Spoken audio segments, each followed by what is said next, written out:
Hello and welcome to the Plays the Thing. My name's Matt. And in today's video, more Arydia.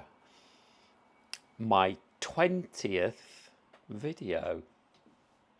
Yes, can you believe it? 20 videos.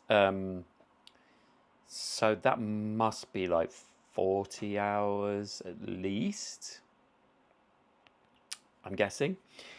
So last time we went to Daneberg, which I know someone commented and said they were waiting for me to go to Daneberg. And we had 4 trials? Many trials.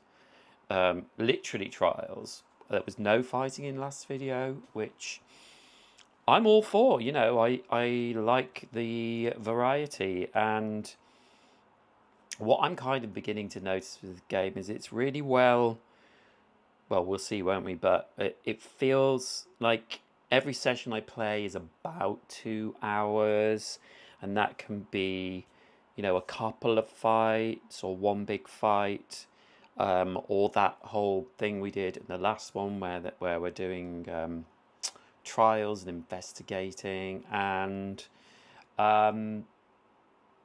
yeah, so I did a video yesterday of my games for March that I played, sort of going over them, and go and watch that. I also play Friday. If you're watching this video, please like the video and click the bell to get all my live streams and videos direct to you when they come out. That would be awesome. Hopefully you can hear me. It seems to be working. I've had some sound issues. So let's go and look at the table. So here we are back playing Arydia. Yeah, so we were down Daneberg. Let me just see where my... Oh, that's pretty good. Yeah, we were down in... I'm just going to move in a little bit.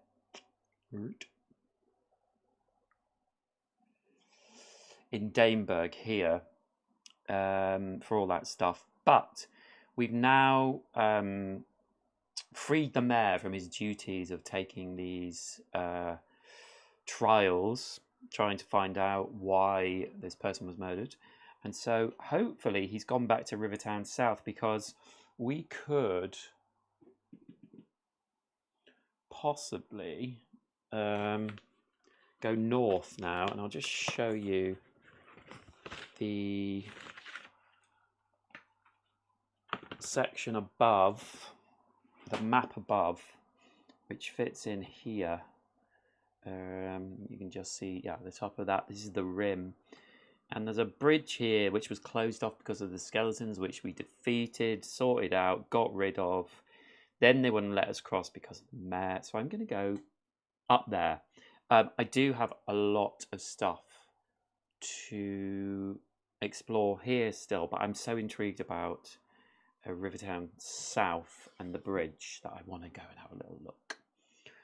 So, as is the way when we are starting a new round of this game, we have to travel. So I'm going to put the day cards up there. And this travel deck always gets shuffled at the end of the game. So it's already pre-shuffled, ready to go. So we're going to move up to Hampley Junction along the road. And just ahead you see a small crowd gathered by the side of the road. I think that's the arm wrestling again. I seem to remember. So we can draw an event or discard the card. So we're just going to discard the card for now. So we're at Hampley Junction. So now we can travel along the road again. Excuse me. You think you see a far-off figure disappeared into the forest. Discard this, then draw again. Road. The journey is difficult and your spirits sag. We have sore feet. Each exile pays 1 SP. And then we get to discard that and we move to Rivertown South. So I think we'll look at the point of interest 808.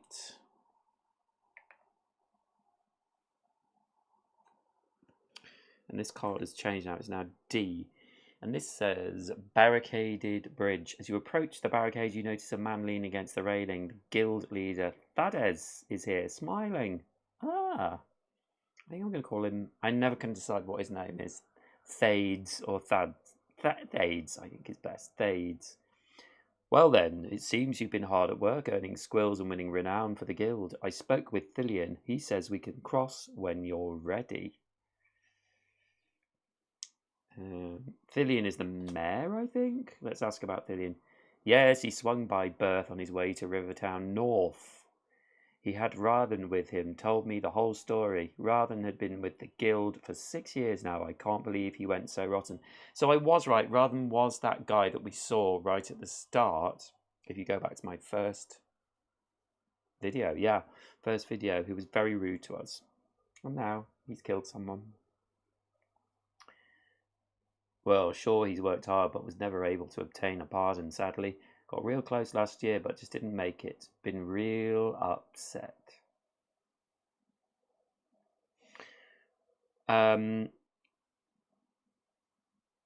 So let's ask about crossing. I hear the monsters up north are tough, and the cold weather is even tougher. We'll be moving the guild up north. You sure you're ready? I think not, then. I think we might go exploring more. Because I think we can go to level 7 here, and so I would think everything in the rim is 7 or above. So maybe I'm going to change my mind.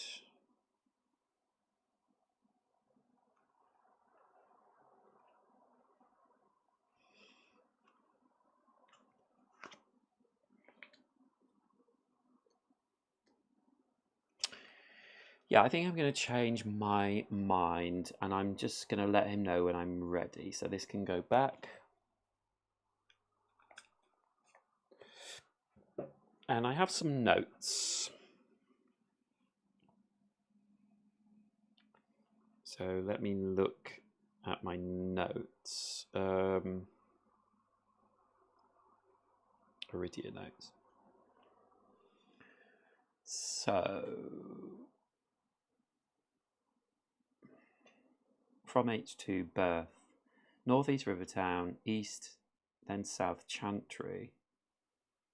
Yeah, we've been to the Chantry. Skeletons.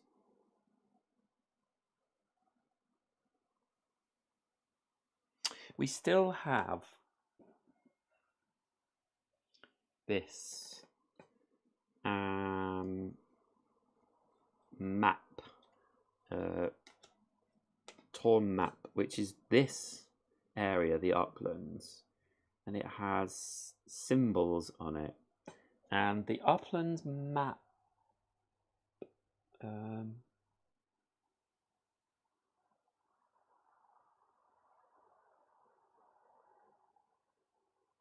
torn map, yeah, it says tree stump here. So I think maybe let's stay here and let's do some more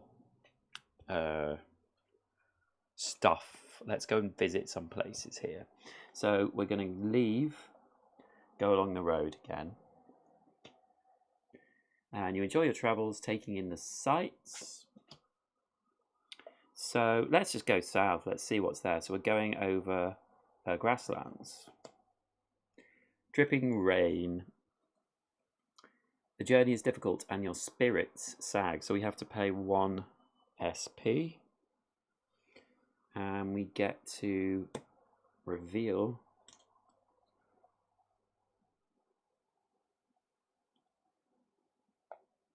a new spot, and it's Misty Plains, and there is somewhere to go here, a small 42. So let's do that. Let's go to small 42.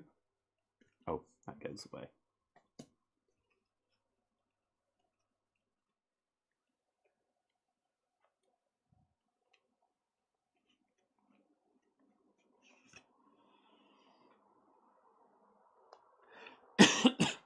And small 42 is a quaint camp. We have some music for this. A small tent is here, listing dangerously to the side. A halfling sitting on the lawn grins at you and beckons you to join him at the campfire. Okay. So come in here. Okay, let's go around the campfire and talk to NPC 92.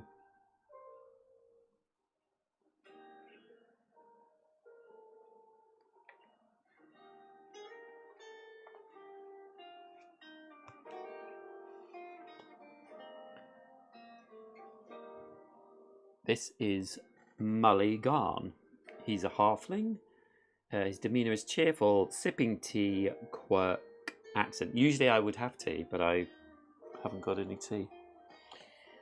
The halfling reads the note and crumples it in his fist. Oh. That doesn't seem right, does it?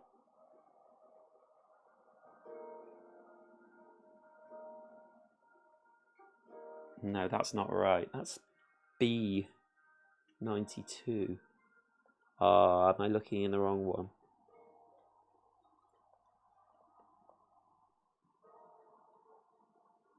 I'm pretty sure I've done that before. So let's go to... Yes, wrong one. Yes, okay. As you approach the man quickly sets a tool down and begins tending a copper kettle. Well then, hello there. You can call me Mully. I don't often get visitors way out here. My sense is that you are an exile looking for squirrels. But if that's the case, what brings you to these lonely plains? Tool. Yeah, let's ask about that tool. Oh, this just an old pickaxe I use as a hoe for gardening. It's great for making furrows, for growing some excellent camellia tea.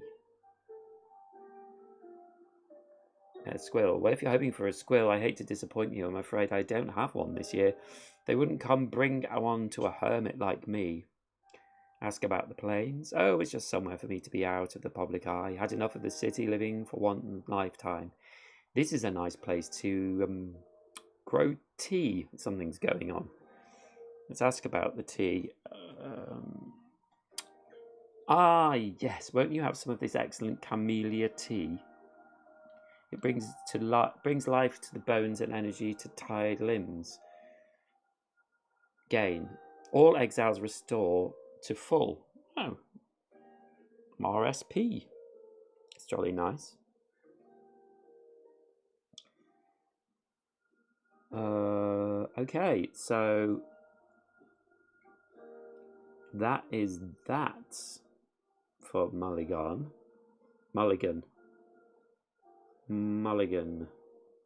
Okay.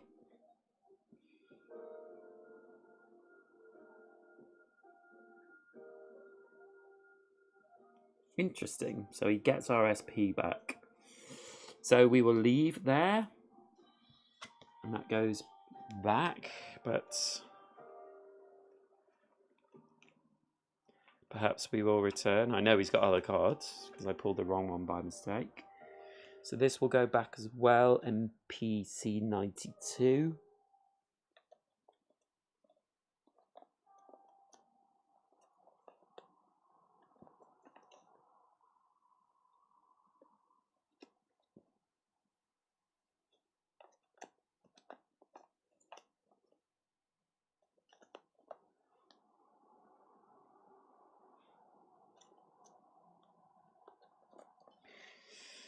And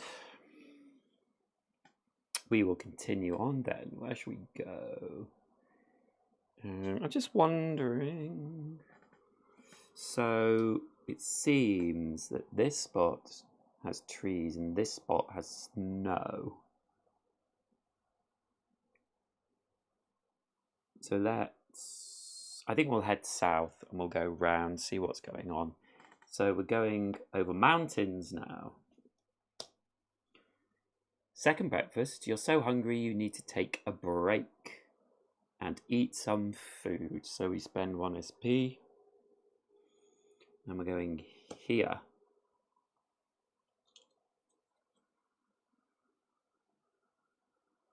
Ravens Road. So let's keep going this way. So another mountain. Festive music. From the nearby forest you hear the sound of music drifting on the wind. Discard a draw again.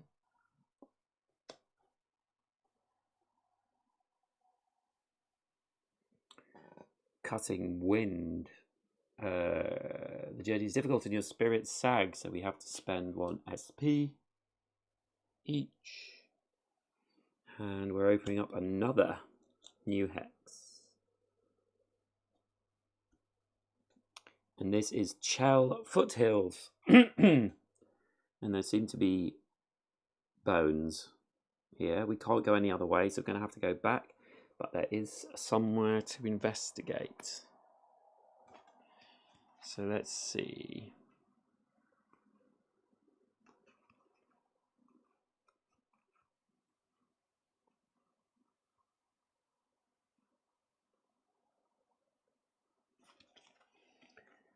Big 79. Okay.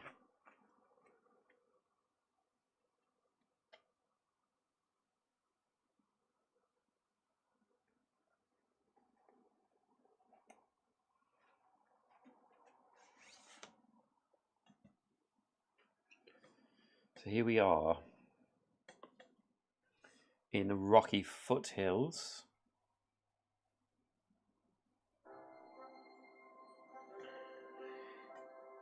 You round the bend and find yourself staring directly into the gaping maw of a dragon. Its teeth the size of swords. Your heart races even as you realise that it's only a skull. This dragon hasn't moved in years. To the southeast you see stone-carved steps continuing up the mountain. Wow, okay. So we have come in here.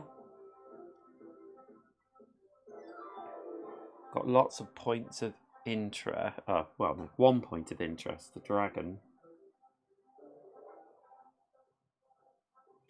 And the stone path going up. So let's look at the point of interest. 140.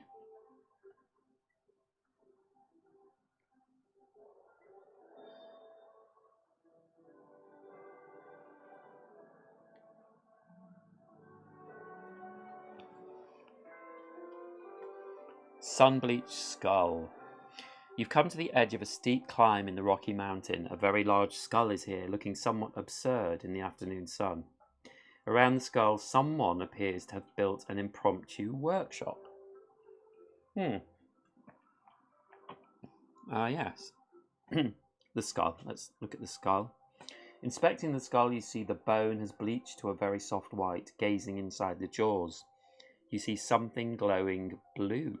Ooh, let's have a look at the blue thing. The glow is coming from the back of the dragon's skull, a fire glowing pale blue with the heat of a forge. Okay, so, yeah, the workshop. Workbenches are bolted to the bony crest, hammers and tools are neatly placed, and a barrel of water and a wheelbarrow sit ready for work. Deep inside the jaws of the skull, you can make out an anvil. It looks like a functional smithy. Okay. So I think we should go up the stairs. There's nothing else to do here. So we will travel to Big 80.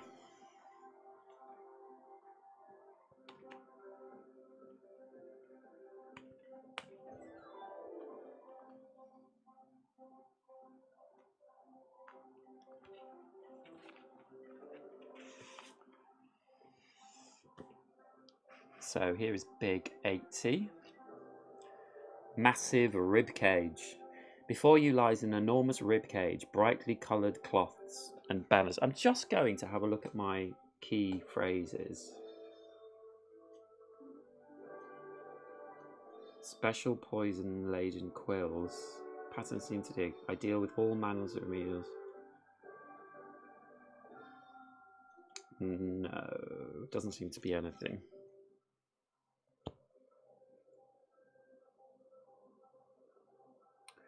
Brightly coloured cloths and banners of all kinds have been stretched taut between the ribs to form a shade structure. A small waterfall to the west feeds the stream that carries on past the skull.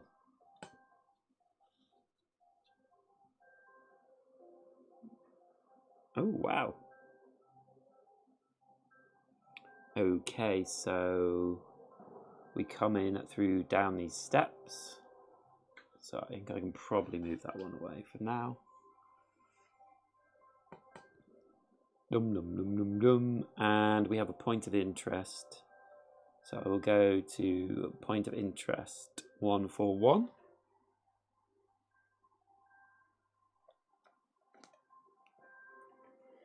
Clifftop structure.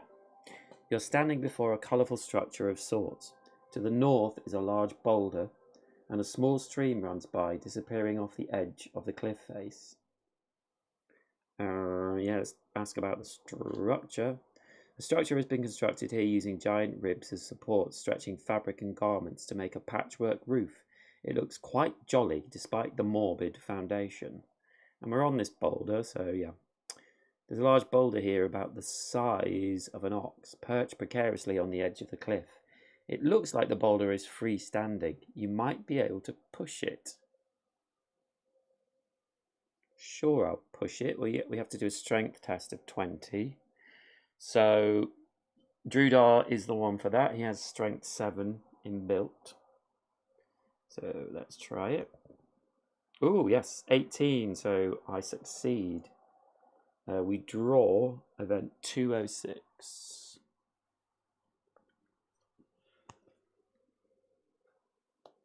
You grip the boulder, shoulders flexing with the strain on your muscles. Despite your incredible effort, the boulder doesn't budge. You really thought you had it.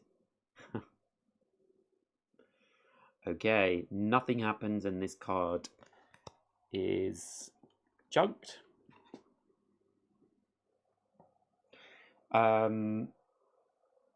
So there we go.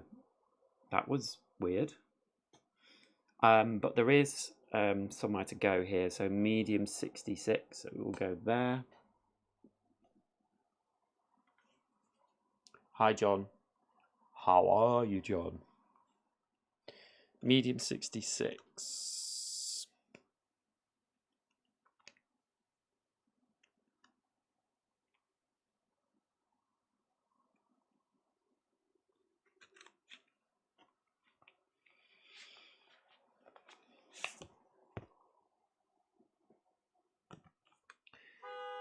Ooh. So, more music.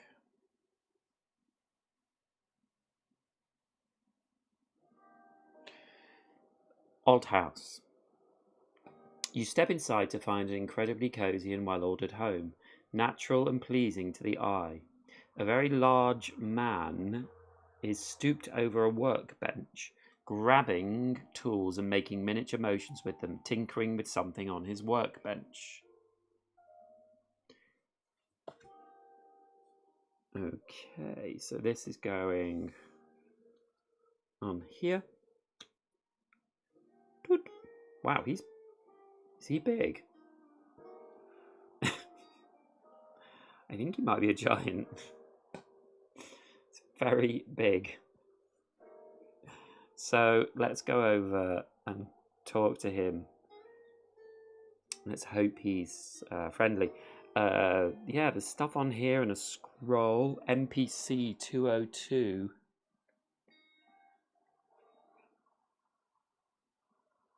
Please be friendly.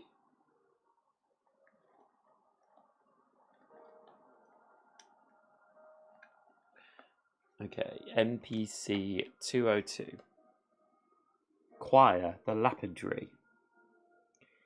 He's Etin. He's jovial, tinkering, quirk, so big. Thank goodness. That is not a printing error. A giant of a man is here, dressed in fine purple suit.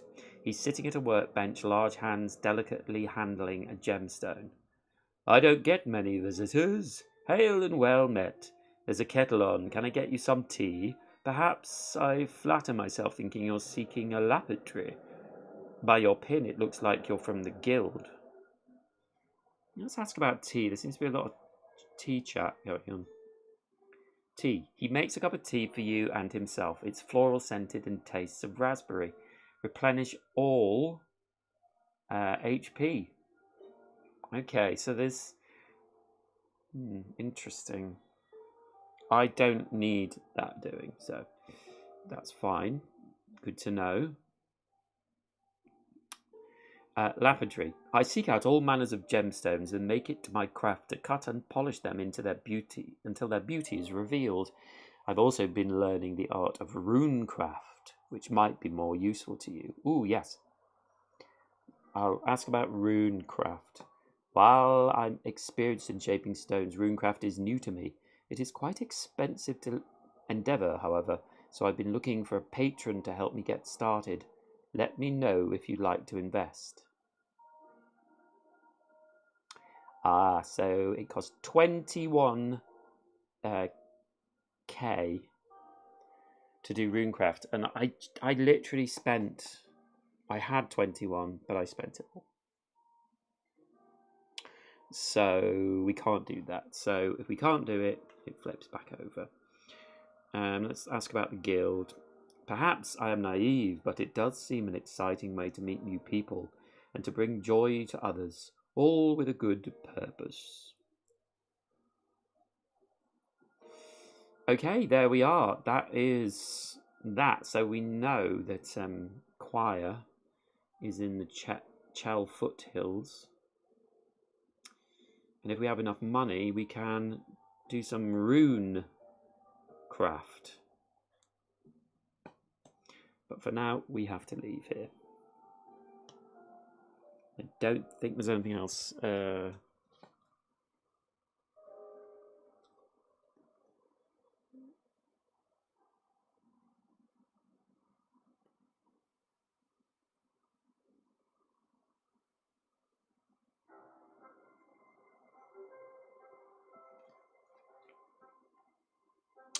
No.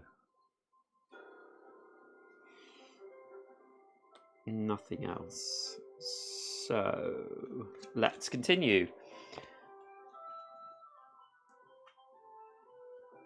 So we leave there, we leave Choir,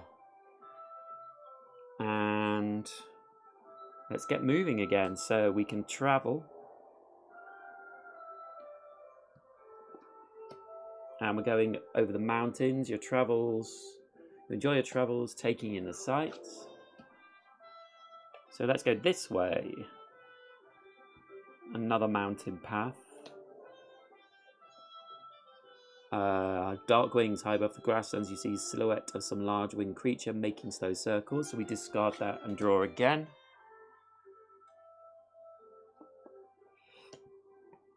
Mountain path. It's difficult to find your way. Each exile pays 1 SP. And we get to go to K3.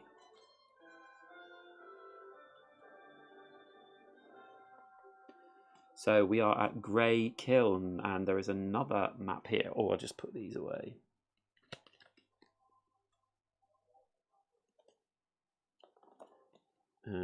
One for one. 140.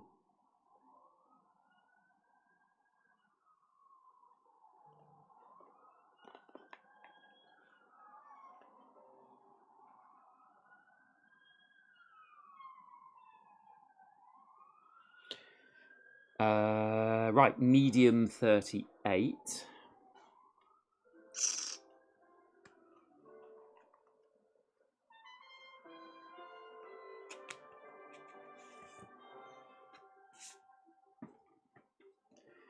So we're deep in the forest. As you walk among the trees, you hear the thrumming of insects and the soft swish of branches tossed by a breeze. The sounds of the forest are rich to your ears. Ooh. What is going on? Ha. So we come in hex K3 and it seems like a... Are they holes? Let's go over to point of interest 79.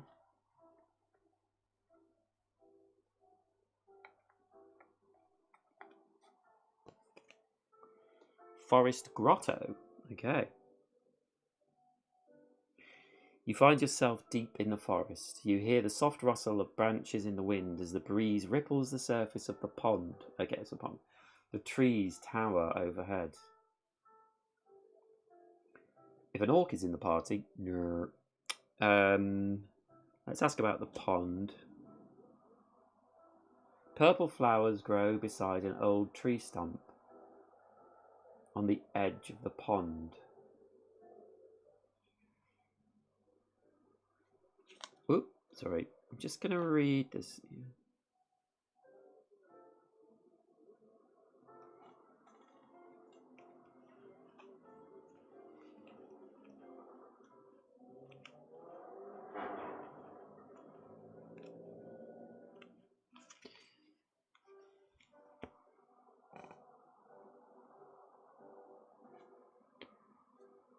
Let's ask about the rustle of the leaves. Beyond the sound of the wind and branches, you hear some soft, hollow clunking, like a giant wooden wind chime coming from high above. That might be him up there. Beyond the canopy, you see assorted structures hanging from the trees. From here, you can't see any way to get closer. I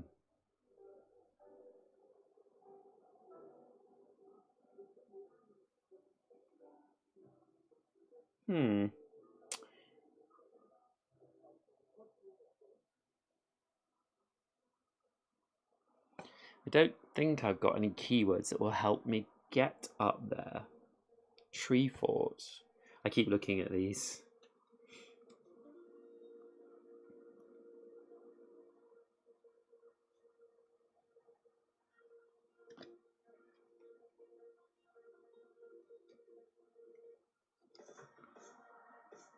Oh, wow.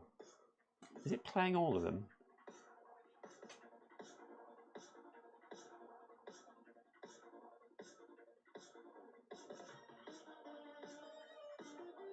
This doesn't seem very right. It's playing other things. Oh, that's funny. Like, it's very techno.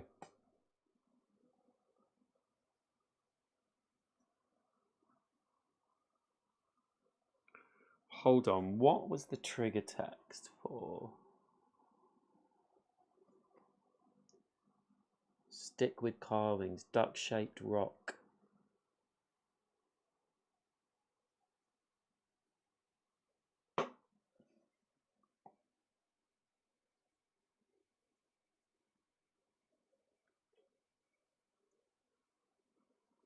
Duck-shaped rock.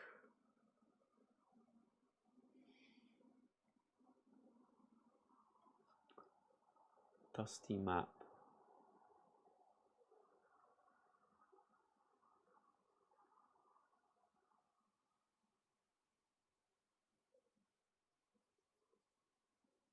Bleeding hearts.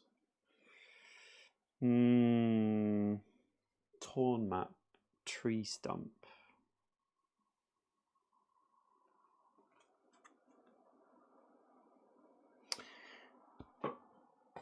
Okay. Well, I don't think there's anything I can do, so I'm going to leave this one as well.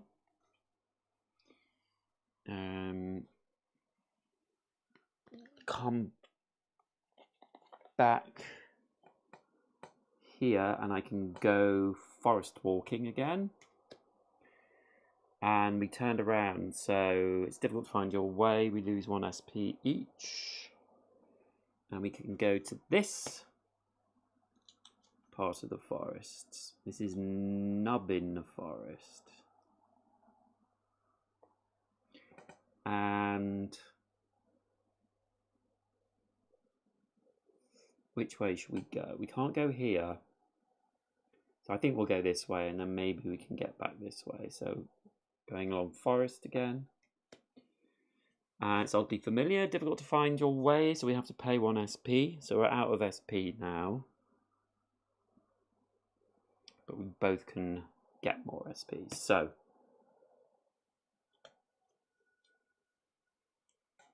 this is the road through Nubbin. There's a road here. So we're both going to spend SP. So can you see it?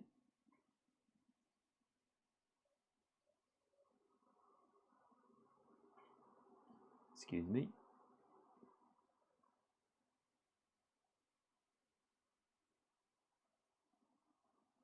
Just let me this around.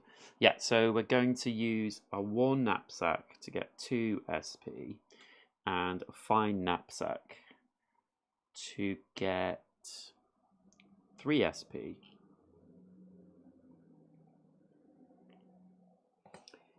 So we're going to travel south along a road. Wild wolf pack. Far off you hear the baying of wolves, and that's fine. We just continue, so we get to look at this hex. And this is Fort Prex. Oh, okay, a fort in the forest, and we can go to long 19.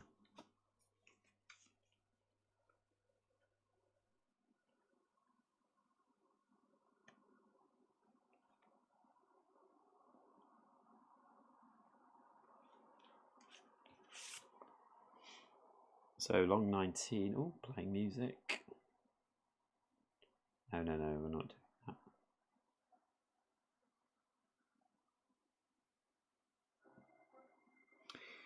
Through the forest. Sunlight filters through the verdant treetops as you meander through the lush forest. Ahead you can make out a stone tower. Its parapets reach beyond the tallest trees.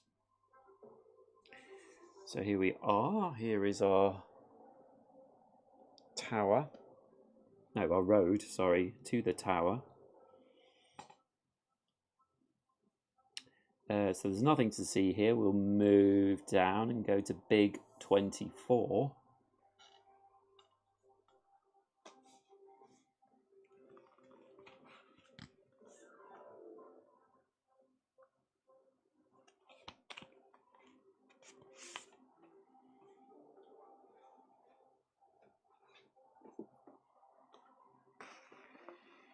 And big 24, overgrown fort. A stone tower stretches towards the sky. It appears ominously quiet. Oh, wow. So this comes in here. So we come into this area and we have an event. So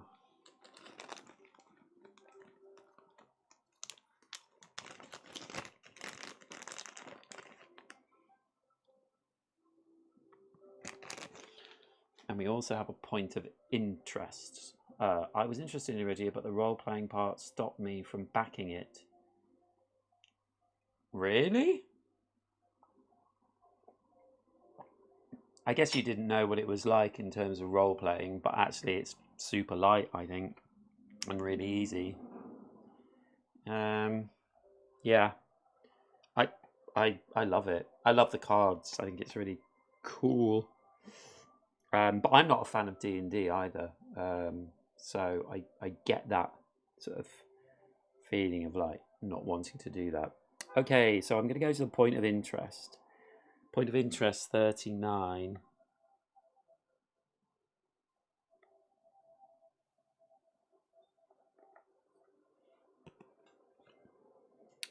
Abandoned fort.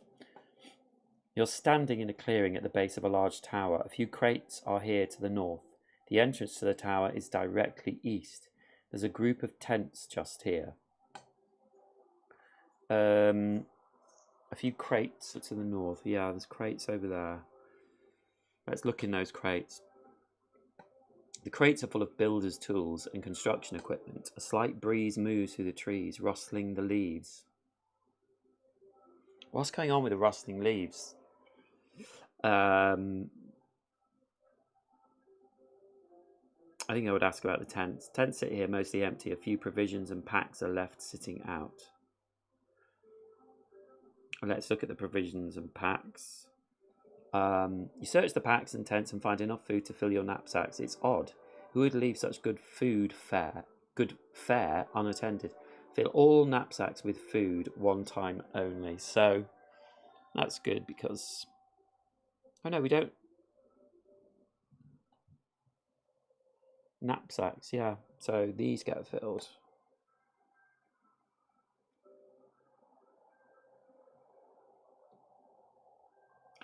The entrance to the tower. The tower stands here, reaching past the trees. The door to the tower is slightly ajar, but it seems you could enter quite easily. So there is an entrance here. Let us go and look at this event first.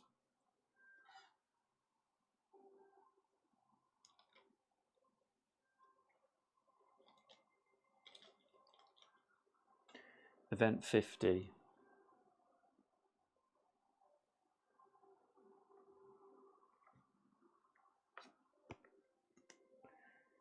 What was that? The fort towers above you, nearly 40 span high. You gaze up at it, then around the clearing, scanning the forest beyond. You don't see anything, but all of a sudden there's a sharp, stinging sensation.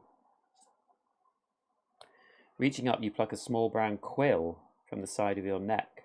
Just then you hear a rustling in the forest behind you. You think you see a fellish rogue flitting through the woods. Before you can give chase, it's gone.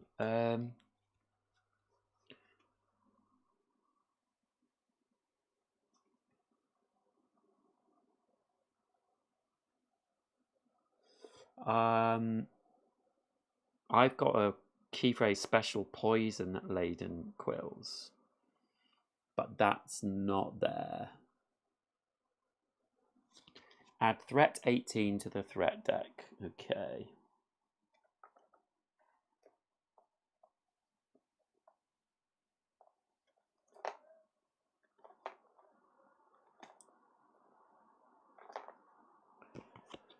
So I just need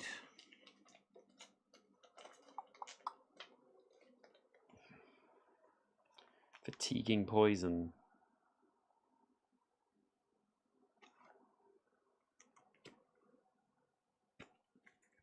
I thought about it being D&D like. I knew it is optional, but I didn't feel right just to leave it out, as it seemed like a core aspect of the game.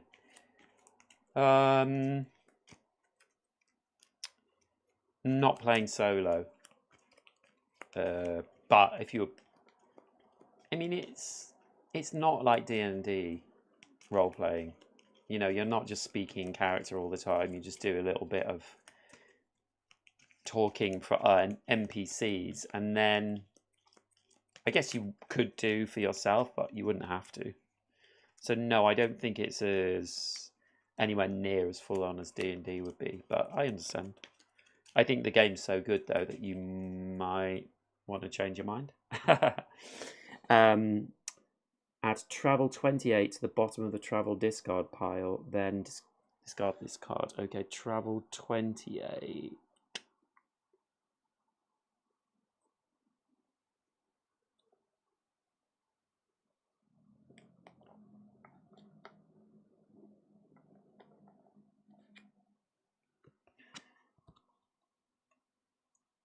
Oh yes, this is the discard pile. And then that card is jumped. Okay, so we've been poisoned. That's not very nice, is it? Okay, let's go over to medium 22.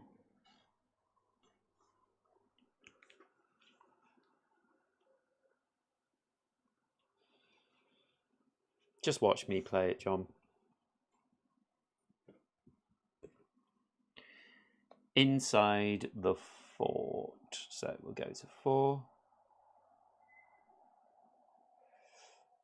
I think retail is 100 more expensive or something like that, so not changing my mind. 100 more expensive. It might be in... It wasn't... Oh, maybe, yeah. I don't know, actually, having said that. I was going to say it wasn't for me, but then I bought someone's Kickstarter. You're standing on the first floor of the old stone fort, and few neatly stacked packaged goods occupy the area, along with a table and chairs. You just watch me play it, John. I'm telling you. You can go back and watch all my videos of me playing it. Okay, so we're going in here. And we have a point of interest.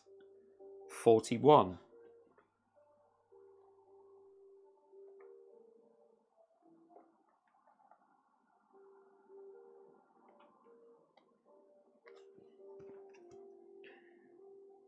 So, point of interest 41. Inside the tower. You're on the lowest floor of the tower. This floor of the tower seems fairly well kept. It looks like repairs have been made to the walls and the furniture looks lived in. It's very quiet. You can see obvious signs of repairs to the walls and floor where new mortar and stones have been placed. The furniture here is utilitarian and heavy. It looks like it was made recently. The sound of the wind through the trees comes from outside. You hear the chirp of a cricket, but other than that, the floor is silent. Okay, let's keep going up. So we're going to medium 23.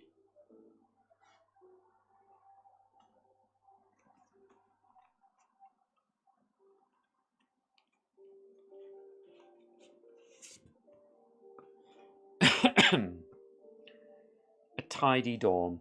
You step onto the second floor of the tower. Beds are arranged in a neat semicircle following the curvature of the walls. You don't see anyone about. So this kind of goes in a separate space, really.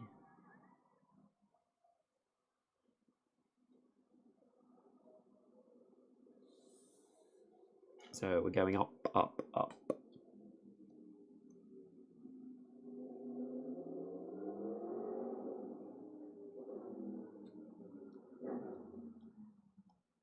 And we have another point of interest, 42.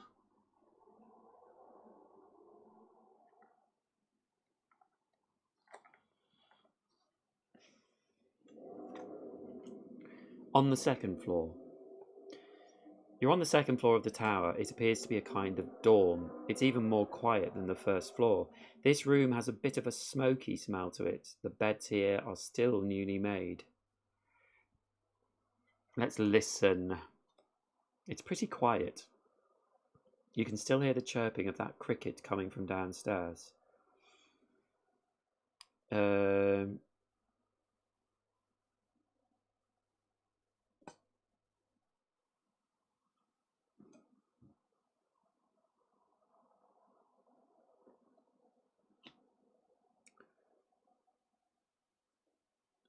So we'll look at the beds. These beds don't even look slept in. The linens are stretched tight across the hay mattresses. At the foot of each bed lies a little chest.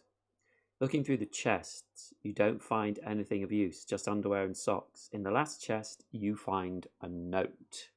So we gain key 38.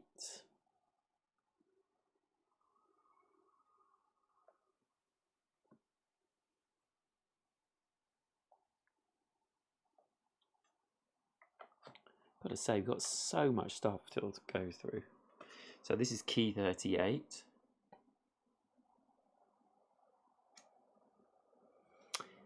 An envelope from Cedrin left in the empty Fort Prex.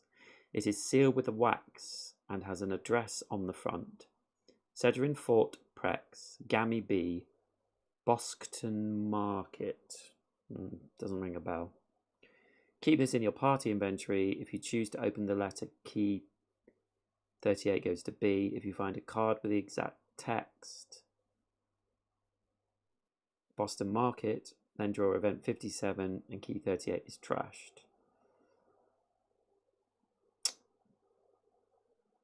I think we can keep that and not open it. We're going to be good people.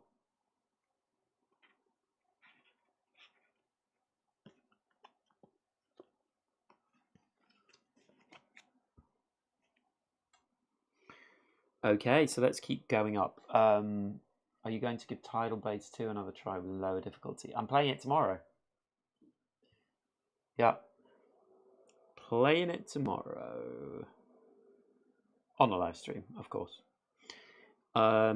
Small 32, so let's go up, up, up, up, up.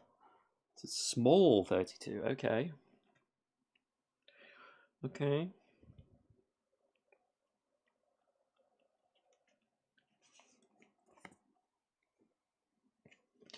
So, small 32, desolate tower. This floor of the tower is musty. Old crates and broken barrels lie here in disrepair. Moss grows between the cracks in the masonwork, and there's a thick layer of grime covering everything.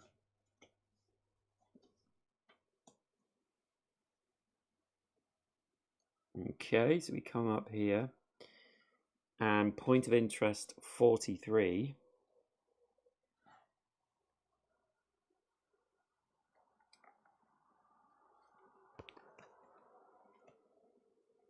Top floor. You're at the top floor of the tower. You can see light pouring from the staircase leading up to the roof. This floor still looks abandoned. A few crates and broken barrels lie here. Let's look at the staircase. You hear the rush of wind from the stairway leading up, then just above the wind you hear voices, as though far away.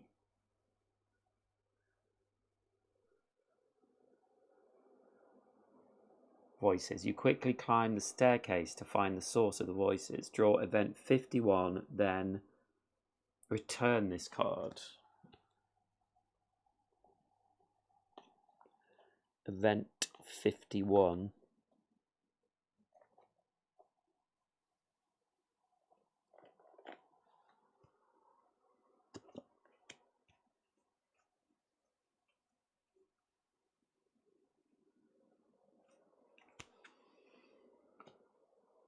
Rushing wind. You rush up the stairs.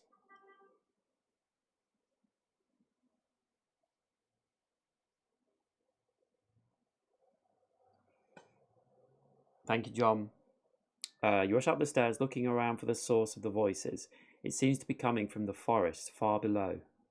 As soon as you identify them, you duck behind a parapet. The voices get louder, shouting at each other. Okay, draw big 26. Looking at the illustration and reading the text. Do not flip over this card until told to. Okay, big 26.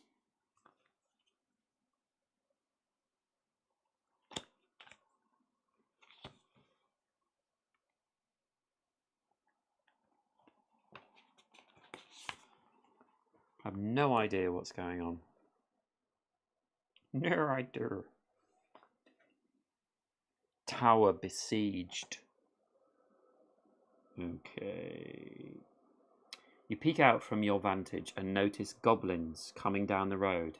Seconds later, as you're hiding behind the battlement, you hear a loud whooshing sound, followed by a strange low whistle coming from above, growing louder and louder. Stop. Do not flip this card over yet. Each exile checks Wisdom 12. Then look at the result on the back of event 51. Okay, we both only have a Wisdom 1. So, Ro gets 14 and Drudar gets 13.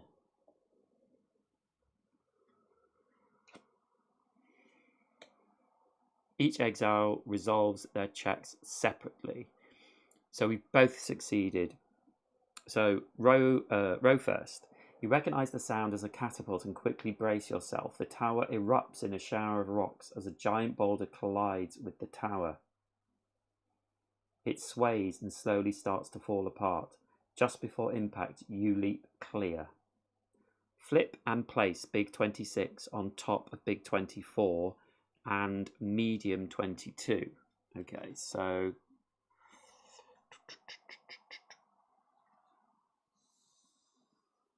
these two. Lining up the artwork, place on starting spot Y, then junk this card. Wow, the whole tower's come down. So we start on Y.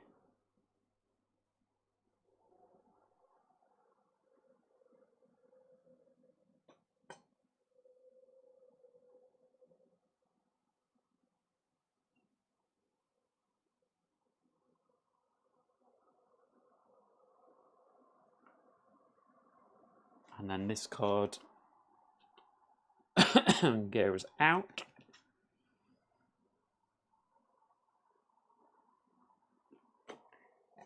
You cannot flee this combat. When combat ends in victory or defeat, draw event 1/1/6.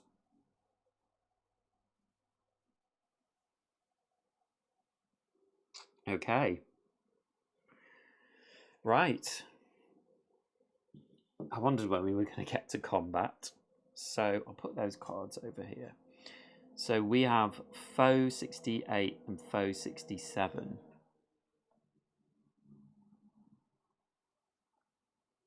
Oh, John just left at the wrong time.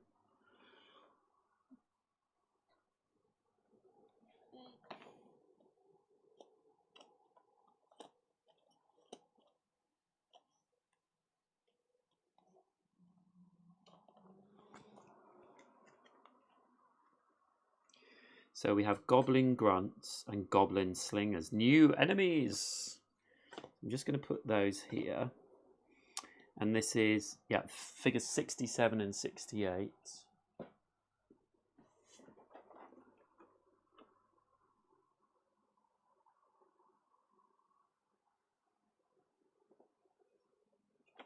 There's 68. Oh yeah, and there's 67.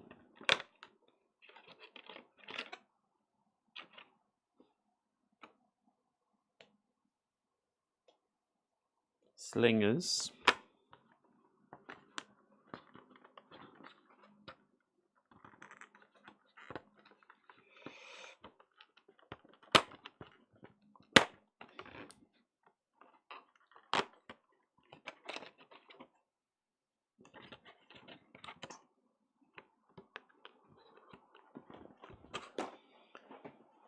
Slingers and grunts.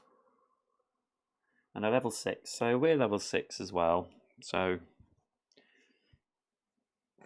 okay, so then we'll read these. Goblin slingers are specially chosen from among the sharpest of goblins. This one loads an arrow into its wooden atlatl and takes aim. Okay. Dual wielding a dagger and a curved blade, the goblin greets you with a crooked smile. Its eyes twinkle with a lust for battle. So we have a blue. Let's put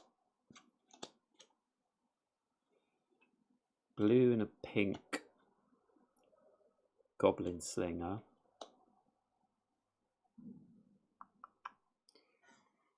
So let's do those two first.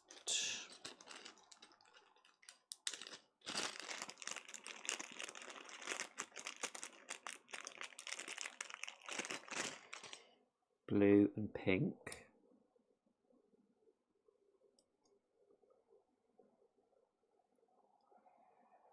So blue.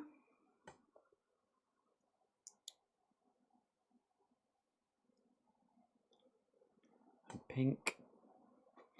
And then goblin grunts. Green and brown. Can you see those? Yeah, they're still green and brown.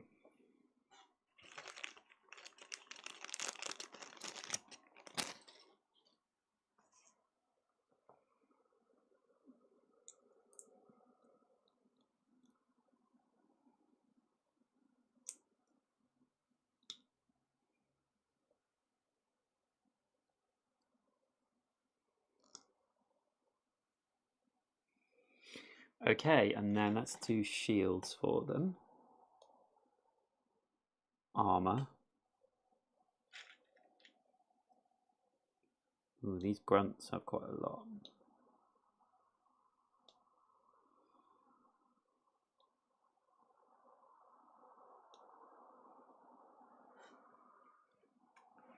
Okie dokie. So that's them set up. So we're in combat mode.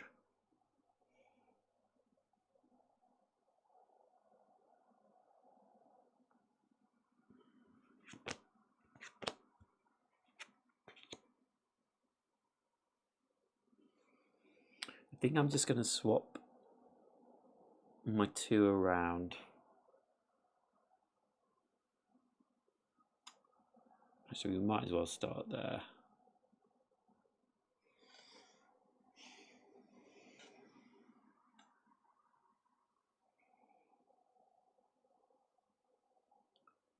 Okay.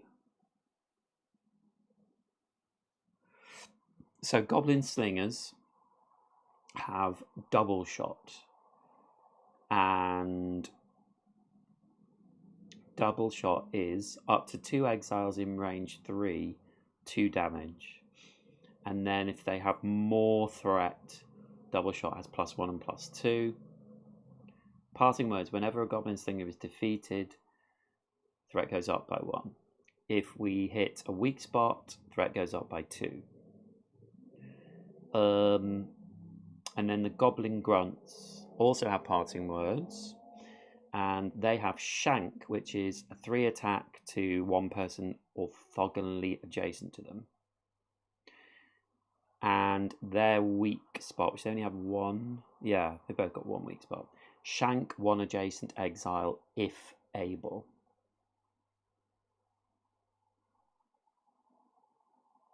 Okay. And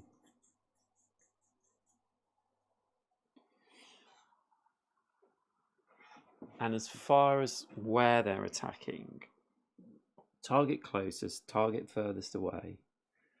And the Goblin Grunt is target closest, and then the one with the most HP.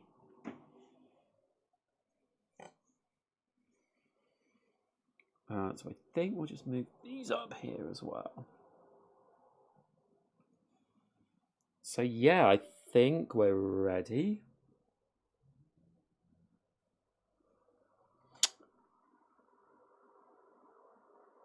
I do have a small boon as well. So free action, usable by any exile. An exile gains 3 life and 3 SP. So let's see how this goes.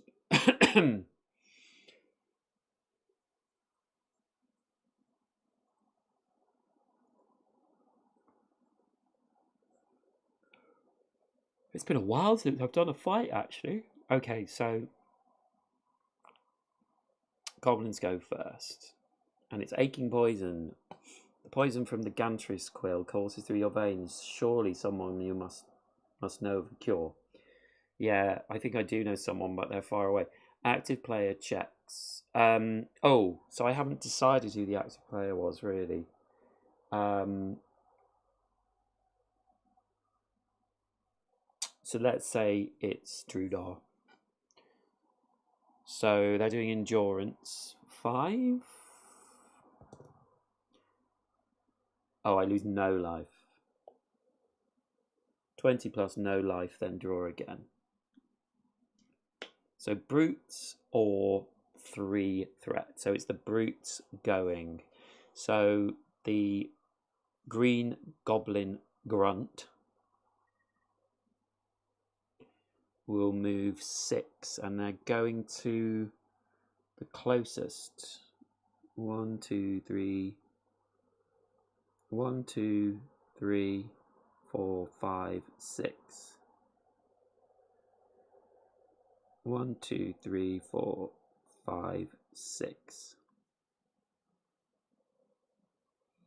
So this one will attack. It will shank row. And they're rolling the grey die. So they hit here, and they're shanking for 3, actually. So we can absorb 2 of that damage and take 1 hit. And then the Goblin Grunt, the brown one, will move 6 as well. 1, 2, 3, 4, 5, 6.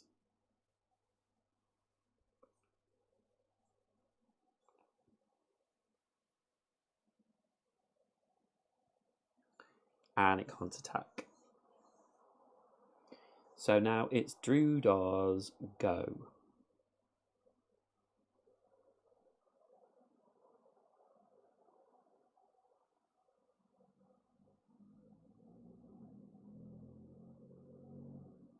So we both have new skills to master. Druidar's to master it as a reaction when your shield absorbs some but not all of the damage from an attack.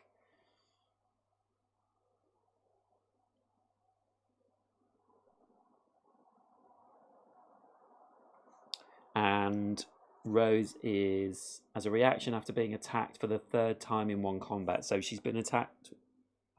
He's been attacked once.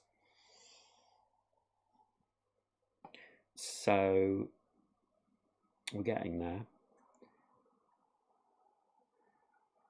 And they do the skill will fire off. Make a basic hunting knife attack. You may pay 1 SP to move 2.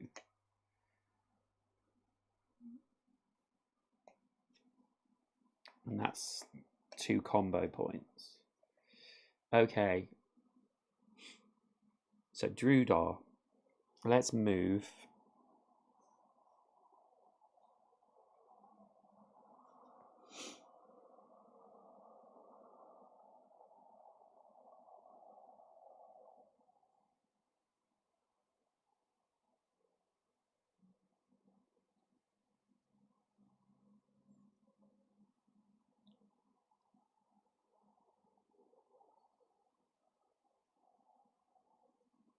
So let's move 3.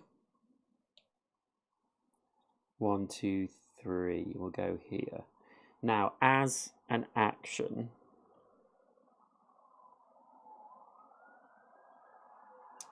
maybe 1, 2, 3, 4, 5. I could attack this one.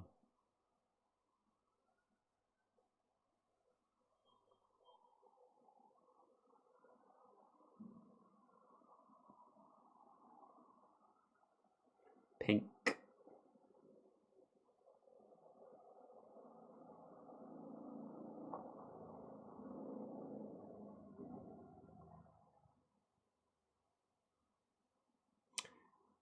Whatever, I'm going to get 1 combo point.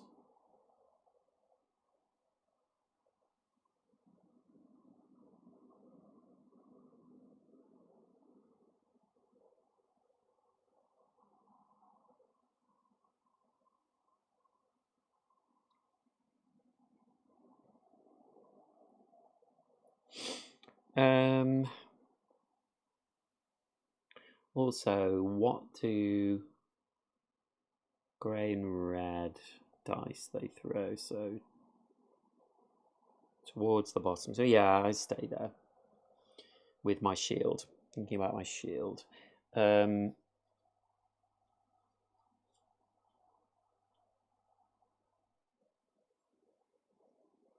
Okay, yeah, I don't want to.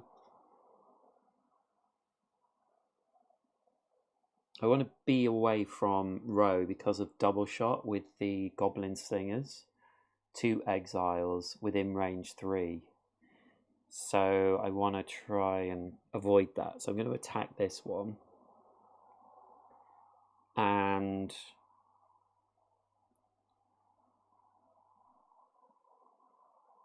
yeah, so I'm going to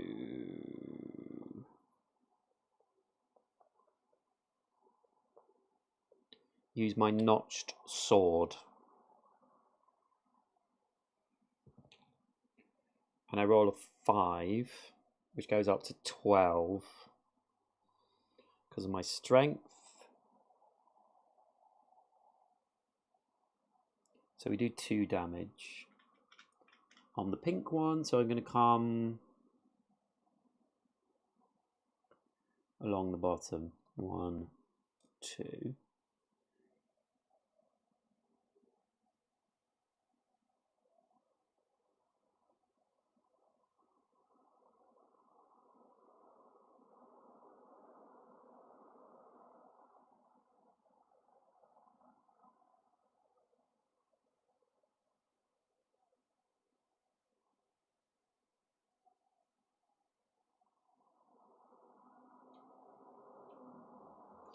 And then I think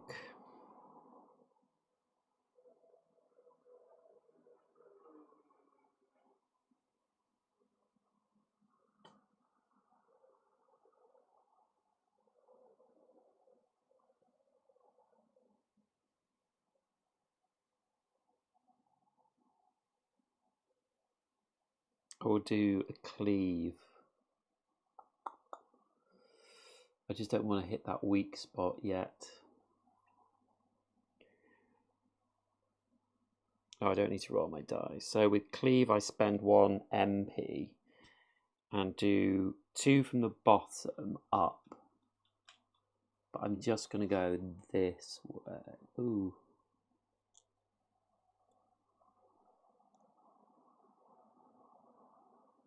I'm going to hit that armor.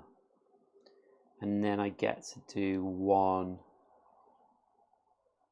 from the left down. So I'll hit that one.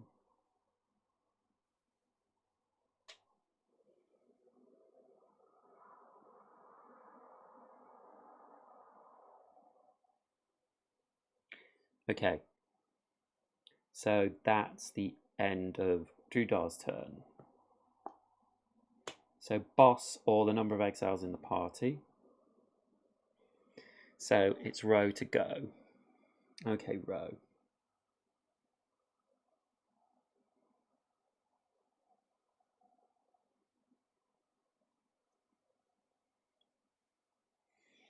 What are we gonna do?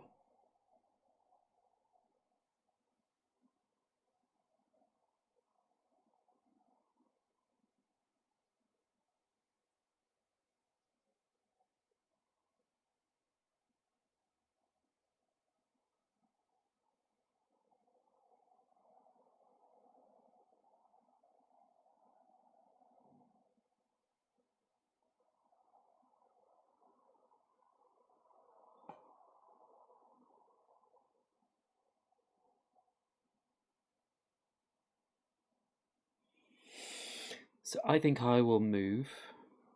Now I have my stampede boots.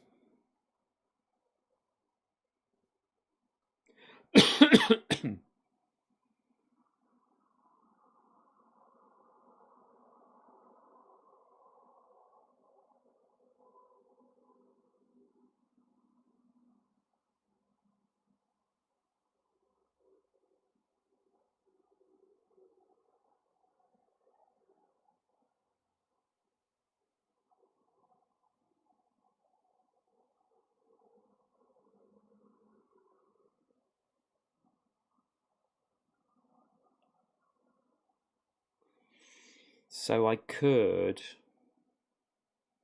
So with my stampede boots,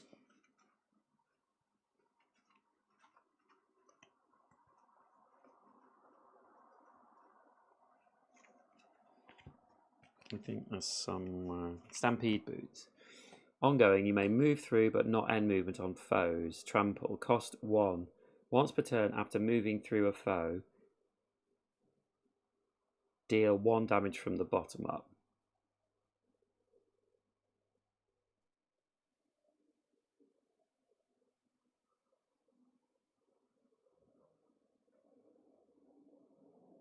So it's only 1 foe.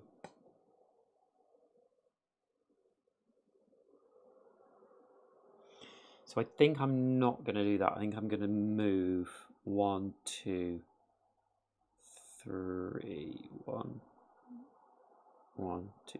So I'm out of range of this one. Because their range is only 3, but I have range 4. So I am going to mark this one, and I'm going to attack it. What would be best?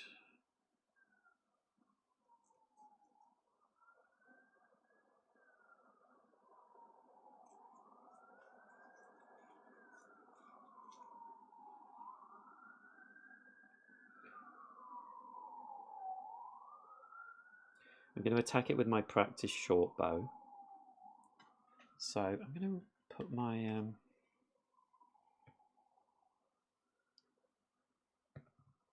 I roll an 8, so that's 15.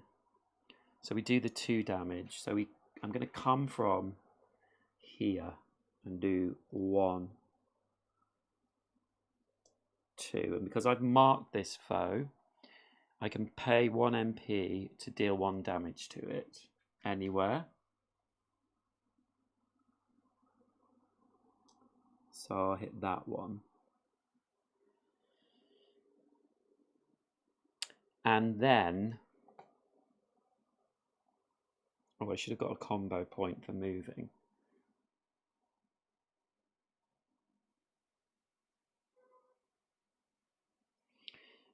With that other attack, I'm going to do my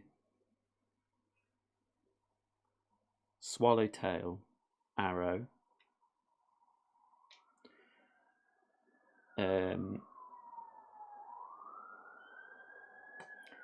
And I roll again. I get 17, so that goes up to 24. And we've got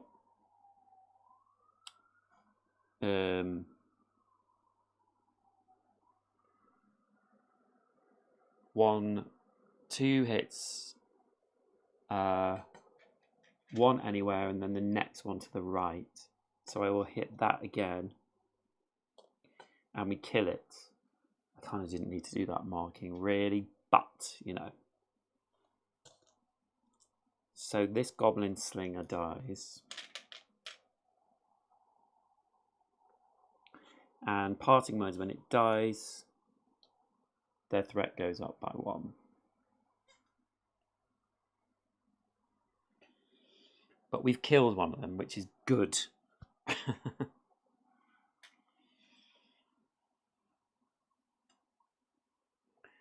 Okie dokie. So that's the end of Rose Go. Brutes or 2. So the brutes can go. So they are doing their 3 threat attack, which is a shank. And they will attack the one with the highest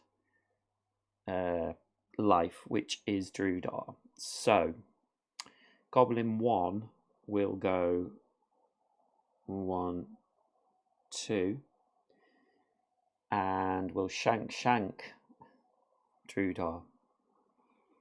So they're rolling the grey die. So that is in the middle here, which we can protect with our dented kite. So it takes 2 damage away, and 1 gets through, but we can absorb it with our old greaves. So we will do that as well. Now,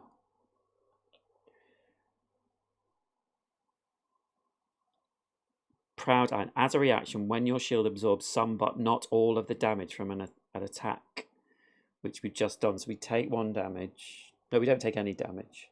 But our old greaves absorb the rest of the damage. When your shield absorbs some but not all, yes. So we get Proud Iron Guard, and this is an ongoing ability. And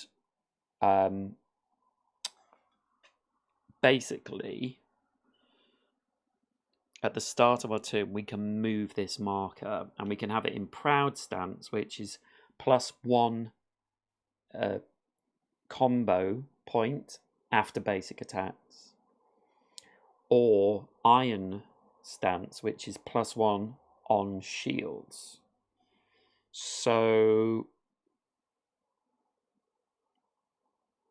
let's put it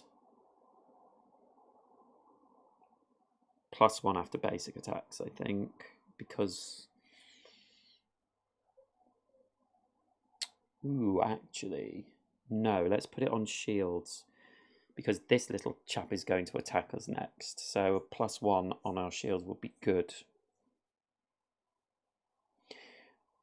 Okay, so that is no, it's a shank, so it attacks again. I wonder,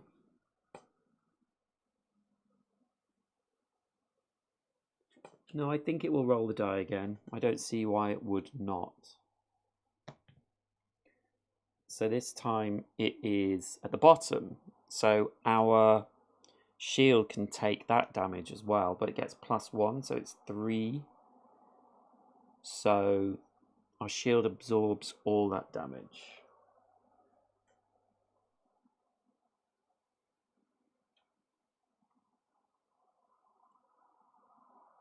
Okay, and number 2, Grunt is going. So it's also going to want to move to attack Drudar. So first shank is here. So we can absorb 1 and 2 goes through. 1, 2. And then the second one is here.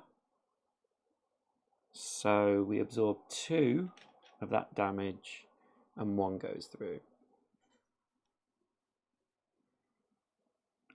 Okay.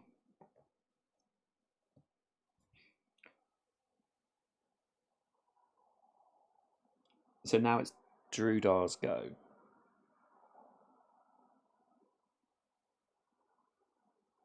Oh, I forgot to do this. When your shield absorbs any damage, make a basic attack versus the foe that caused the damage if they are in range. Okay, so they both made... I absorbed 2 lots of damage, so I make a basic attack on both of them.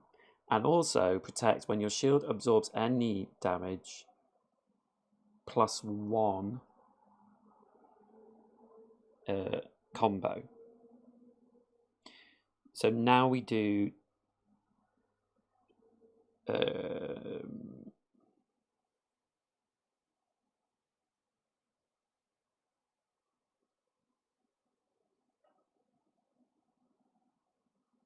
I think it was 1 on both of them. So basic attack on both of them. So we rolled 10, which is 17. So we do 1, 2 damage from the left on number 1. So let's do the top. And then on the second one, we roll again and we get 11, so that goes up to 18. So we do 2 damage again. And we'll do the same. 1, 2.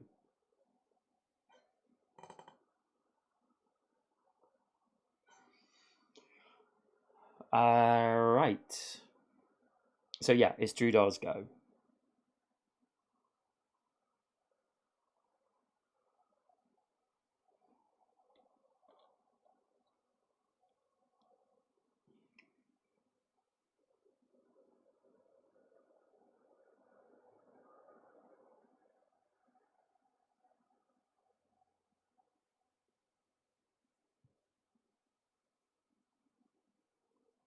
So we're up to 4 combo points.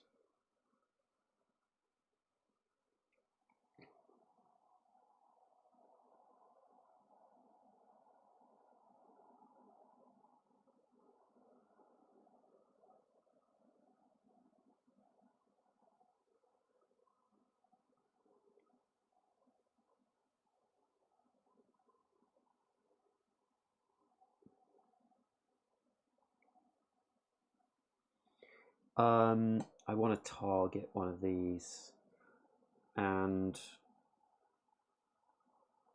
what would be easiest?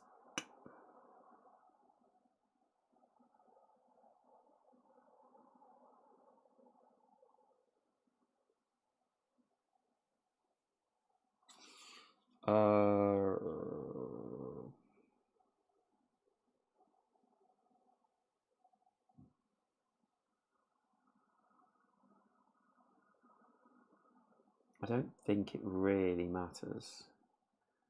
I think I'll target this one, the number 1 brute goblin grunt.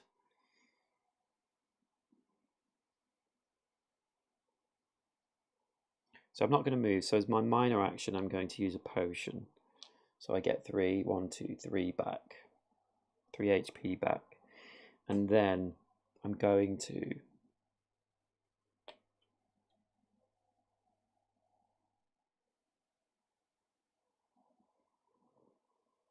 attack this green one with my short sword. I get 11, which goes up to 18. I'm going to spend RP to push it over 20 so I can do 1, 2, 3 damage. And I'll come from this side. 1, 2, 3.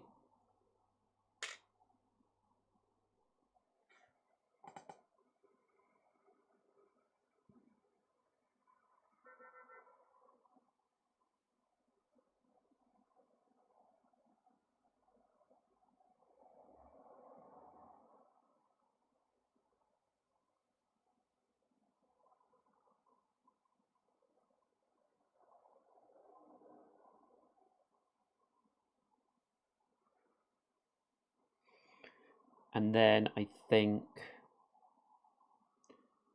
I'll just do another one and try and get across here. So I will roll again. Oh, 1. So that is a complete whip.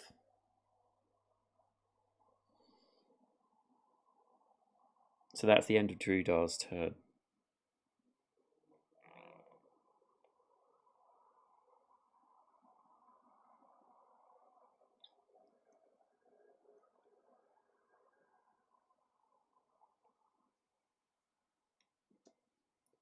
So 1 threat, and it's Rose's turn.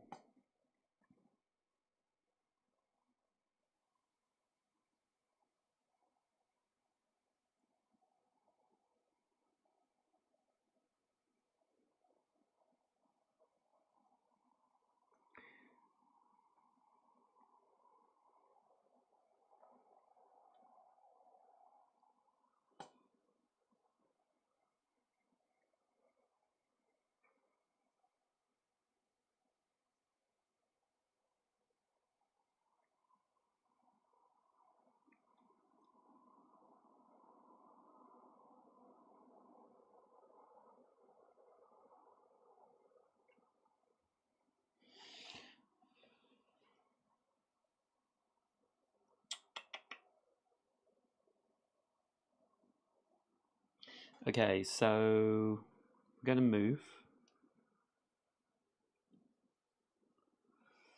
And we will attack with our short bow. We get 8, that's 15, so we do 2 damage from the top. Oh, on this one.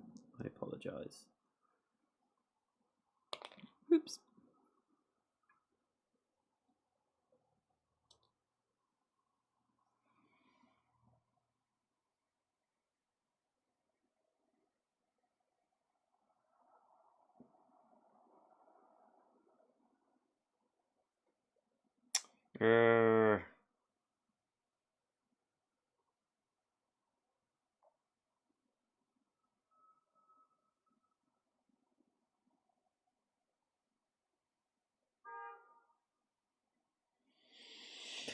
And I'll do the same again.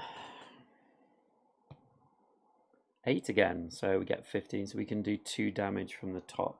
But I'm just going to take this one out.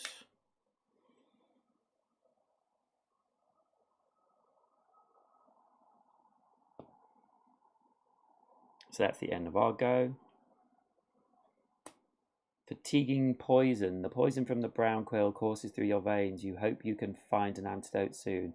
Active player checks. Endurance. So we've got endurance 7.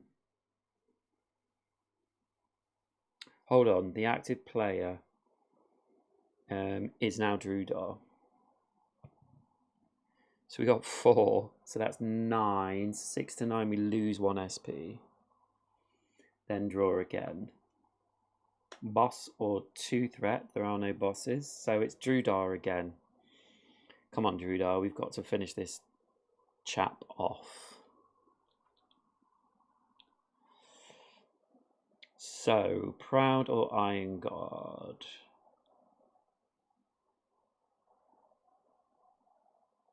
I think we'll stay in Iron Guard because threat's up to 3.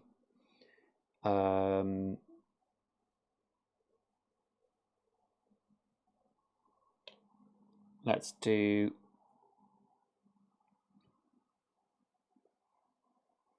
short sword action on this one. 7, so that is 14. So we just do 1. We don't need to do... Oh, we do 2 actually. So we can come across here. 1, 2. And then we'll do the same again. So we get 6. So we're doing that 1. So we hit the weak spot. But they are dead.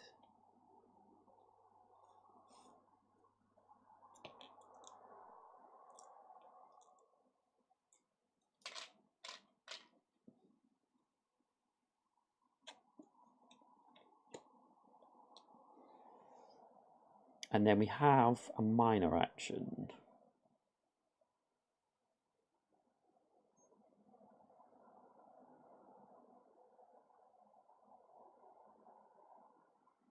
I think maybe we might move. Because this, if this moves 1, 2, 3, 4, 5, 6. 1, 2, 3, 4, 5. I couldn't really get him.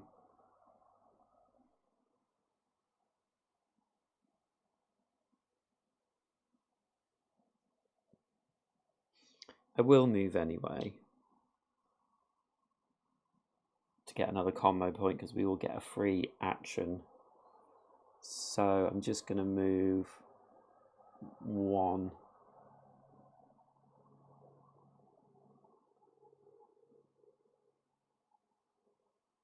Two. This one will attack him anyway, so it doesn't matter. And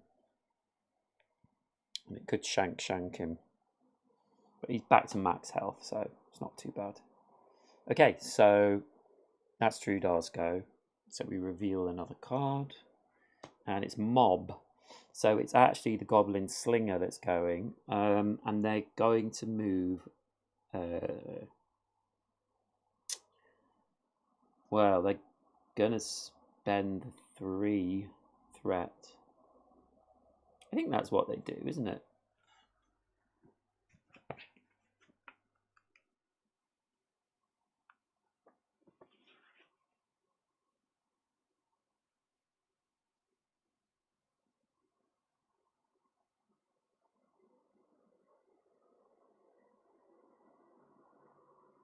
Yeah, they use the most expensive they can. So it's kind of wasting that threat, which is good. 1, 2, 3, 4, 5. So it's now Ro's turn.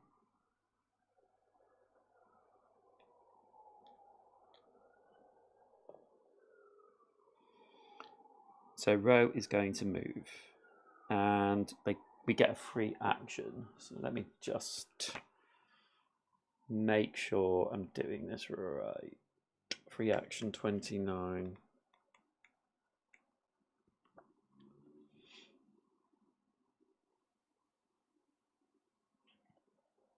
Oh, limit break, sorry. 23.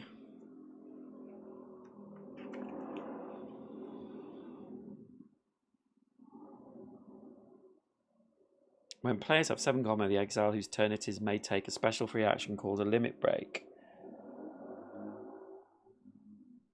any exile takes an action, normal, minor, or free, without spending an action token, ignoring any combo cost for that action. After the limit break reaction and the resulting action was resolved, the active exile's turn resumes normally. You have 7 combo, use the limit break. Yeah. So I'm gonna move. Yeah. 1, and I'm 1, 2, 3, 4 away from this one. And I'm going to use the free action. So I spend all the combo and I get a free action. And I will do a practice short bow on this one.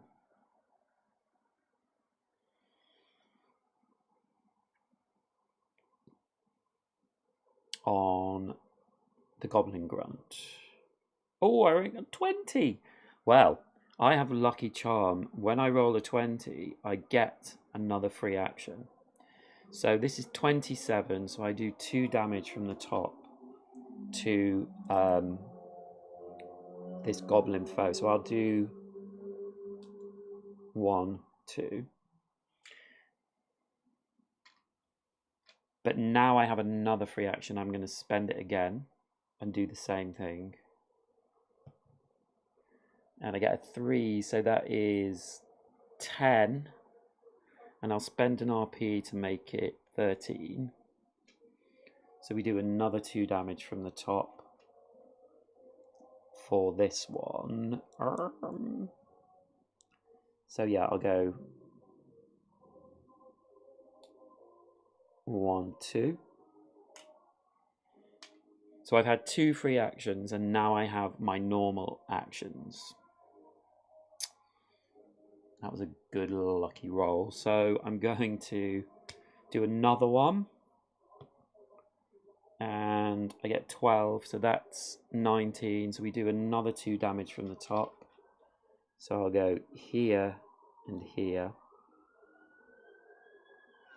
And then I have another action.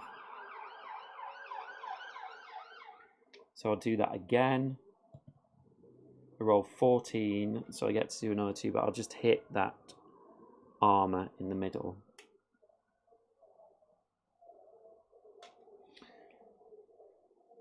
So we're nearly there. So now it's enemies again. Elementary. In a moment, you have a flash of insight. Active player chooses 1 exile may immediately move 7, then discard this card and draw again. Or draw again. We don't want to move 7. So this is all foes. So they're at threat 0. So first of all, this one's going to move. It's going to move 5 towards the closest. 1, 2, 3, 4, 5, 6, 7.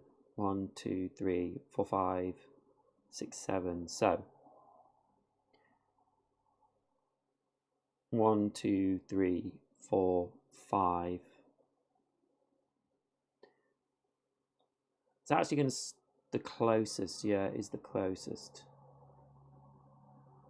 So it's going to stop there and do a double shot at row.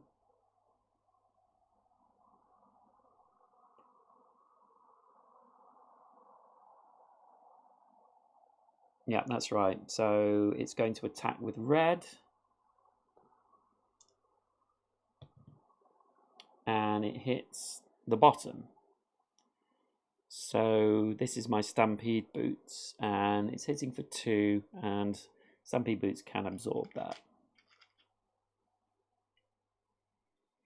And then this chap is going to go, and he's going to shank the closest. So he's going to move 1, 2, and shank Drudar for 3 with a grey die. And he hits here, so we can absorb that again with our shield and that's 3. But we're in shield mode, so that completely absorbs it.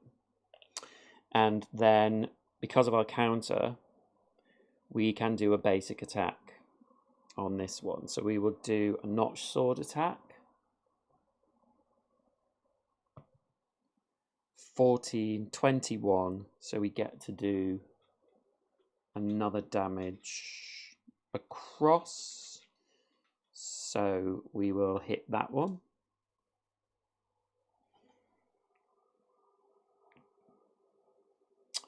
And so it's done its shank.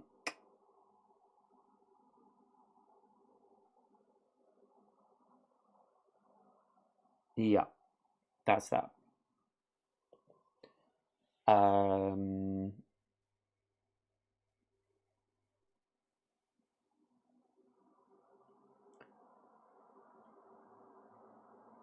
So it's Drudar to go. So Drudar is going to attack first. So we'll just do a notch sword attack. And as long as we don't roll a 1. It's a 7. I thought it was a 1 then. That's 14. So we do 1 damage to the Goblin Grunt. So it's dead. Oh, when it dies, threat goes up by 1. I might not have done that last time, but shouldn't have forgotten, should you, goblins? Okay, so I've done that. So then I'm going to move 1, 2, 3, 4. I'll spend my SP to move an extra 2. And I've moved, so I get a combo point, and then we will attack with our notch sword. Or yeah, notch sword. 18, which is now 25.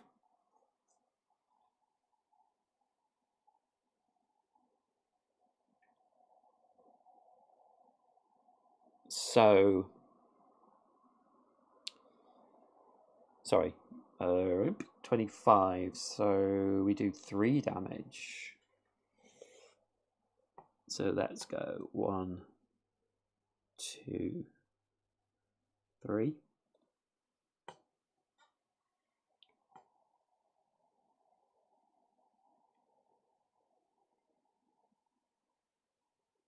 Okay. Foes? All foes. Well, there's only one. So it's the Goblin Slinger, and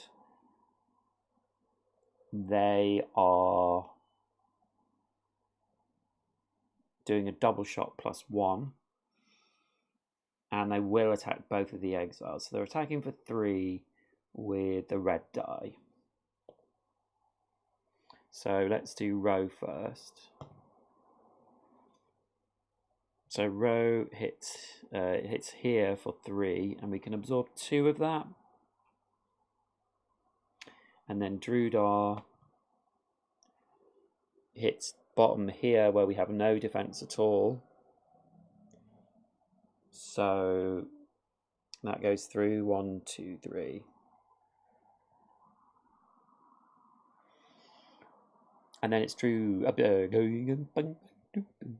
Row to go.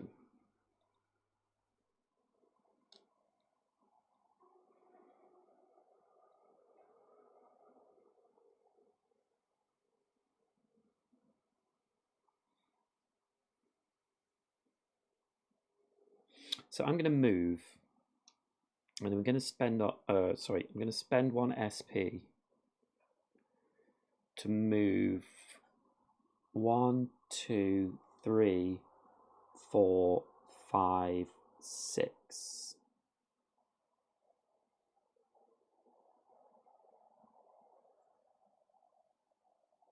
Yep. And I've moved through this one, so I use my Stampede Boots to do 1 damage from the bottom up. So I will hit that foot there. And we get a combo point because I've moved. And then I will attack. 10, so it's up to 17. So we do 2 damage from the top. 1, 2. And then we'll do the same again. Yep, same again. 3, so it goes up to 11. So that's just 1 damage, but that's all we need. We'll hit there.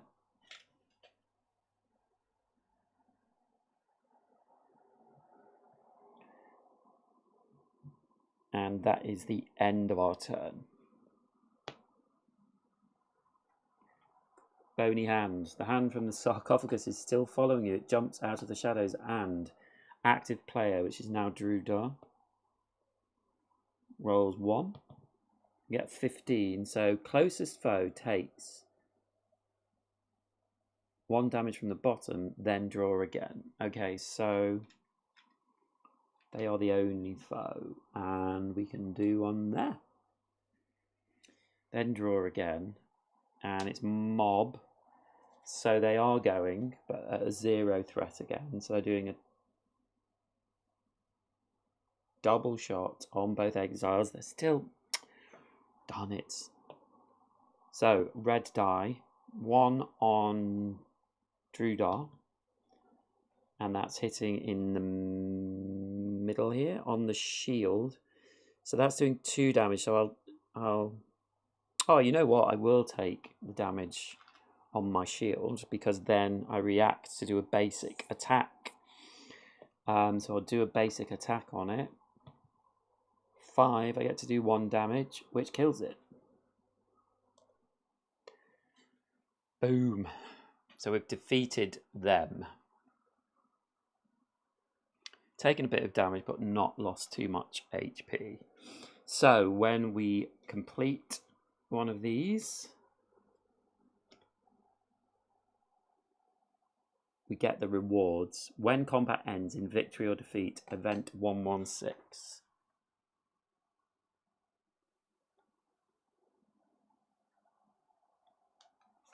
So let's look at this first. Let's zoom in a bit.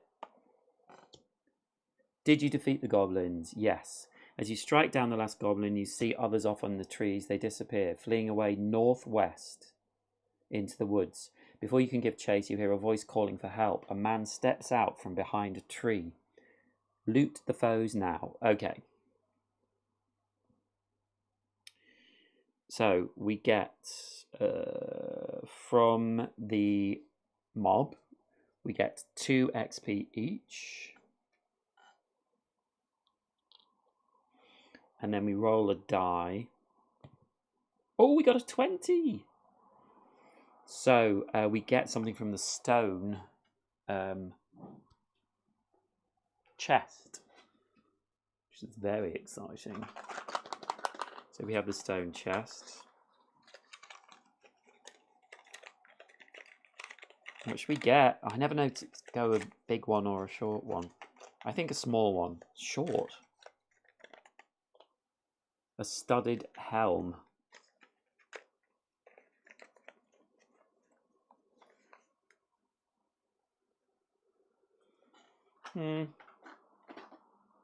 Not so great, but we'll put it here because the driftwood crown we can't really lose. So that is that one done, and then the brutes we get another 2 XP. Up to 9 XP, and then we roll our die again.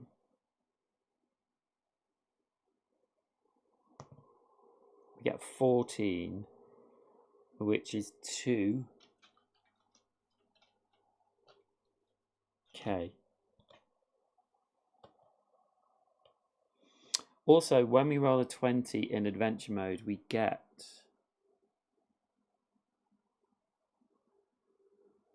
a travel 77 and a threat 77. So let's do that.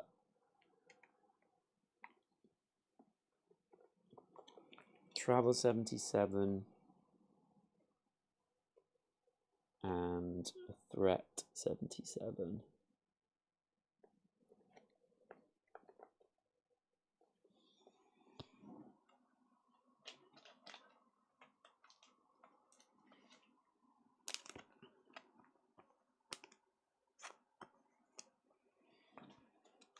So that's luck of the battlefield. Active player chooses and we get a benefit.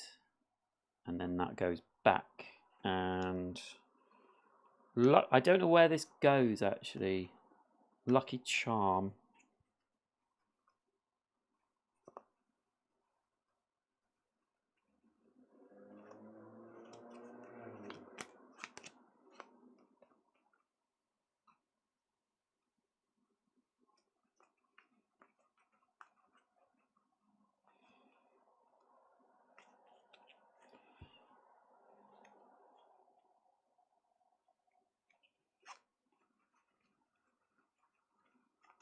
Lucky charm.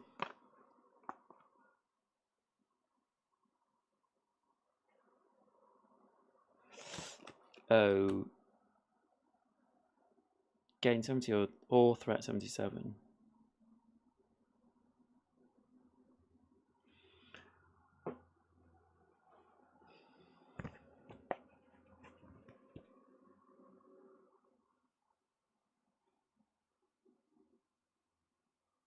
Natural rolls.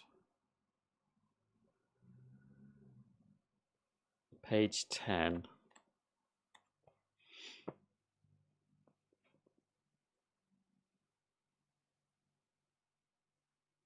Bottom of the travel discard pile. Excellent.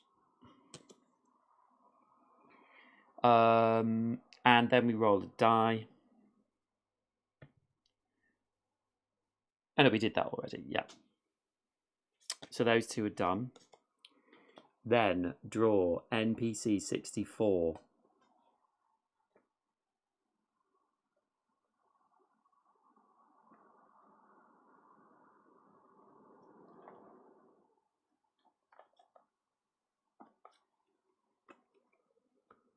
Second officer, Bally.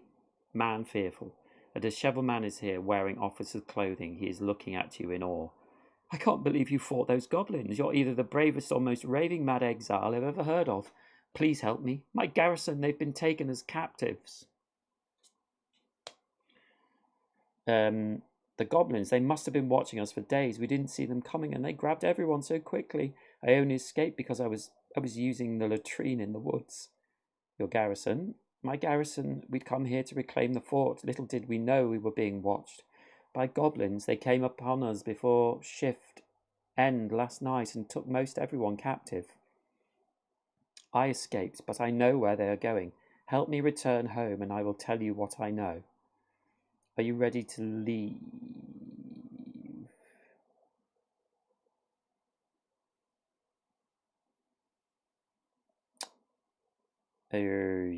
Yes. Is there anything else on this map? There's no treasure or anything. No. Yes, I'm ready to leave. So, ready to leave, flip event 116. As I was hiding, I overheard the goblins saying they were going to take the captives to the other fort in the forest north of Boston. It was called Blakewood Fort, though it's in ruins now. Here, this is the old fort key. It should help you get inside. So we gain key 51.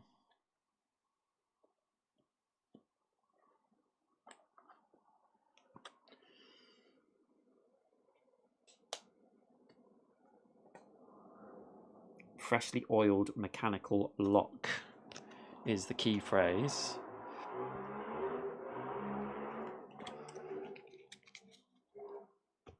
I'm not cut out for this. I'm leaving, heading east. Please save the captives. I'm sorry I can't be of more help. You can take this. So we gain another stone. Thing. So let's get a big one this time. Ooh, a worn axe. Interesting. Add job 34 to the job deck. Oh god, jobs. Really not very good at jobs. Yeah. 34.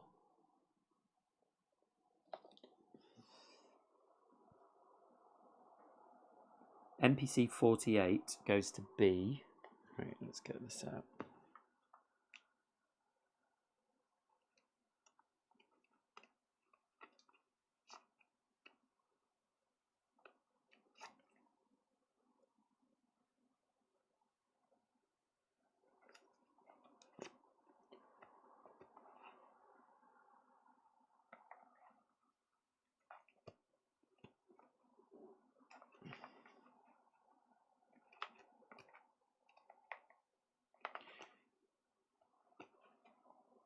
NPC 64 is out.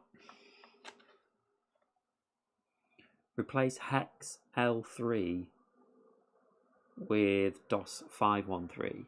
Then junk this card.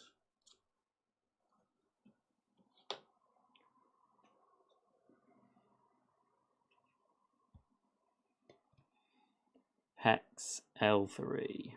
Oh yes. With DOS 513.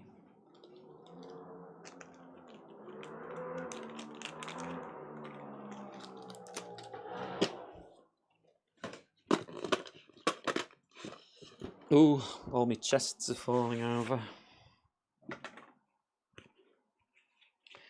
DOS 513. There's that one.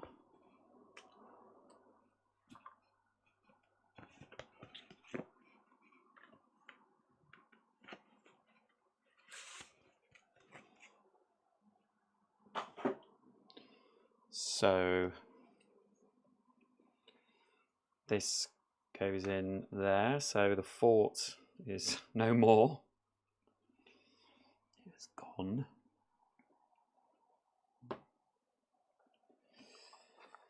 Then we get rid of this card.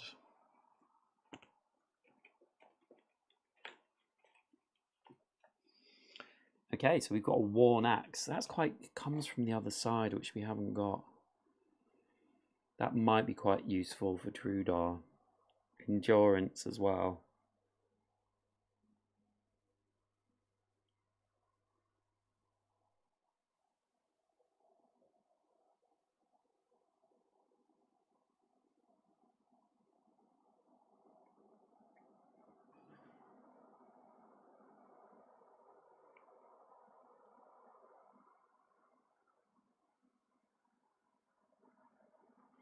I just realised we should have done this because